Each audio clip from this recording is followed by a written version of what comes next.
একটা নিউজ দেখার পর একটা গল্পের কথা মনে পড়ে গেল।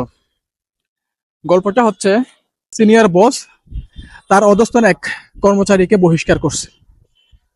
বহিষ্কার করার পর থেকে দেখা গেল বসের বাসার সামনে এসে কে জানি প্রতিদিন টয়লেট করে দিয়ে যায়। তো বস চিন্তা করলো তাকে তো ধরতে হবে।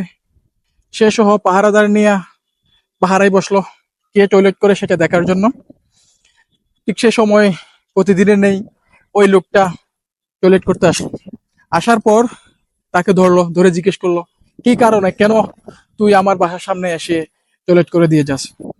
সে বলল যে এটা বোঝানোর জন্য, আপনার চাকরি না করলেও, আপনার অফিসে চাকরি না করলেও আমার পেট কিন্তু খালি নেই, আমি কিন্তু না খেয়ে নেই, সেটা বোঝানোর জন্য প্রতিদিন এসে আপনার বাসার সামনে টয়লেট করে দিয়ে যায়।